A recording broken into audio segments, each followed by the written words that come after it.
হঠাৎ করেই জাউ দিয়ে কাঁঠাল খেতে ইচ্ছে করছে। সেই ছোটোবেলায় নানু রান্না করে খাওয়াতো, তারপরে বড় হয়েছি তখন আম্মা রান্না করে খাওয়িয়েছে। তো এখন আমার আজকে মনে হলো যে একটু জাউ রান্না করে খাই, অনেক দিন হলো খাই না। তো হ্যালো এভরিওয়ান, আসসালামু আলাইকুম। কেমন আছেন সবাই? আশা করি যে যেখান থেকে আমার ভিডিওটি দেখছেন সবাই ভালো আছেন, সুস্থ আছেন। আমরা আলহামদুলিল্লাহ ভালো আছি। তো সকালবেলা কুকারে আমি জাউ বসিয়ে দিয়েছি, আর এটা আতপ চাল দিয়ে রান্না করা হয়। তো জাউ রান্না কুকারে করে নিয়েছি, আর এদিকে চলে আসছি কাঁঠাল নেওয়ার জন্য।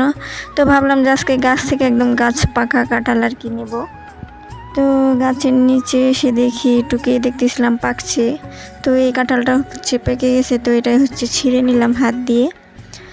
তো আজকে এটা দিয়ে খাবো, গাছ পাকা কাঁঠাল দিয়ে যাও। তো খেতে ভালোই লাগবে, তাই না? তো কে কে খেয়েছেন এরকম খাবার অবশ্যই কমেন্ট করে জানাবেন। আর কারা কারা খাননি তারাও কমেন্ট করে জানাতে পারেন, আর কার কাছে ভালো লাগে সেটাও বলবেন। তো এই তো এখন এটাকে নিয়ে আমরা রেডি করে নিয়েছি। আর এদিকে বড় আজকে বাসায় রয়েছে। তো আজকেই একসাথে খাওয়া হচ্ছে, তাছাড়া একসাথে খাওয়াই হয় না, কারণ বর সব অফিসে চলে যায়। তো সকালবেলা আর কি খাওয়াই হয় না সেরকমভাবে দুইজন একসাথে। তো শুক্রবার ছাড়া তো খাওয়াই হয় না। তো আজকে ও ছুটি নিয়েছে, তো কারণ আমি আজকে বড় মেয়েকে নিয়ে বাপের বাড়ি যাবো আর কি। তো ওকে দিয়ে আসবো, আর আমার একটু কাজ আছে। তো যার কারণে, আর কাজটা হলো আমার আর আমার বাবার আইডি কার্ড আনার জন্য আর কি। তো আমি এখনও ভোটার হইনি, তো সেটার জন্য আইডি কার্ড লাগবে। তো বড় মেয়েকে নিয়ে আমি বের হয়ে গেছি। তো বাড়ির প্রায় কাছাকাছি চলে আসছি, আর এই তো বাড়ির অনেকটাই সামনে এখন এসে পড়ছি। তো এটা দেখেন পানি উঠে গেছে, আর এটা ইট খোলা। তো এখানে আর এই যে এটাও ইট খোলা। তো দুইটা ইট খোলার মধ্যে পানি উঠে গেছে। তো এখন ইট বানানো একদম বন্ধ। আর এই তো দেখেন ভেড়া। তো যখন আবার বর্ষাকাল চলে যাবে তো আবার সবাই ইট বানানো শুরু করবে আর কি। আর এই তো বিল দেখতেই পাচ্ছেন, আগে আপনাদের দেখিয়েছি একবার। তো একদম পানিতে ভর্তি হয়ে গেছে আর কি। তো আরও পানি উঠবে, তো এই রাস্তাটা একদম ডুবে যাবে আর কি। তো যখন পানি উঠবে আর তখন কিন্তু অনেক সুন্দর লাগে দেখতে, দূর দূরান্ত দেখে মানুষ আসে। তো আমি বাড়িতে চলে আসছি, আর এসে দেখি আম্মা রান্না করতেছে। তো বরকাটা খুলে এদিকে চলে আসলাম দেখতে যে কী রান্না করছে। তো এসে দেখি যে দেশি মুরগি দিয়ে ডাটা, বড় বড় যে ডাটাগুলো হয় সেইগুলো রান্না করতেছে। তো সেটাই একটু আপনাদের সাথে শেয়ার করলাম। আর এদিকে মুরগি কাঁঠাল, মুরগিকে কাঁঠাল দিয়েছে আম্মা। তো এটা একটু অন্য মুরগিকে দেবো আর কি খাওয়ার জন্য। তো যার কারণে এখান থেকে নিতে আসলাম আর কি, ওইদিকে ওই মুরগি যেটা ওইটাকে দেবো আর কি। তো দুইটাই অনেকগুলা সাও তুলেছে, আর সেইগুলা আমরা আর কি সাওই বলি। সাও বাচ্চা। তো বাচ্চা ফুটাইছে অনেকগুলা, যার কারণে বেঁধে রাখতে জানে শিয়ালে না নিয়ে যায়। তো এখন এটাকেও দিয়ে দিলাম কাঁঠাল খাওয়ার জন্য। তো দেখেন কিভাবে কাঁঠাল খায়।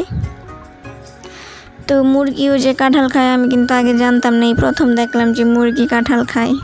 তো কে কে জানেন যে মুরগি কাঁঠাল খায়, নাকি আপনারাও আমার মতো এই প্রথম দেখলেন সেটাও জানাতে পারেন কমেন্ট করে। আর এই তো এটা আমার বিড়াল কিটু কিটু।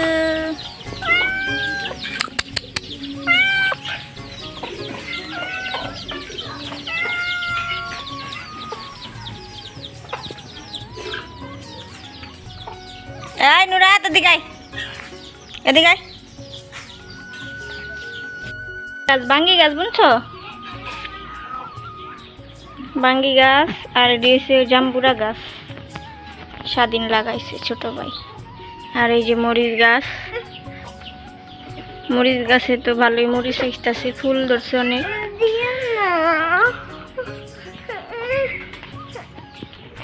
এটা কি নুরায়াত, নুরায়াত এটা কি গো?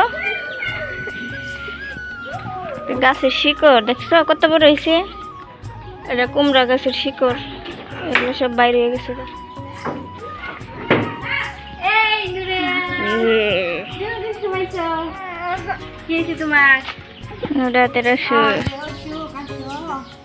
আমি যদি আইনটা নুরাইতে তাহলে তো মজা নিয়ে যেতাম।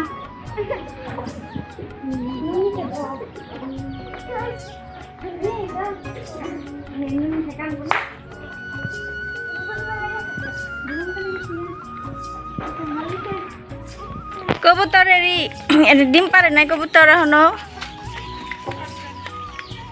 এনে ডিম পারছে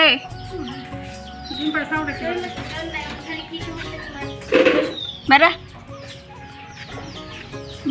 এদিকে আমি বাসায় চলে আসছি আর এখন বাজে কিন্তু 5টা। তো আজকে চলে আসছি কারণ ছোট মেয়েকে রেখে গেছিলাম, তো হচ্ছে কান্না করতেছিল, তো যার কারণে চলে আসছি তাড়াতাড়ি করে। আর এদিকে আম্মা যে রান্না করছে মাংস মাছ পায়েস এগুলো হচ্ছে বরের জন্য দিয়ে দিয়েছে।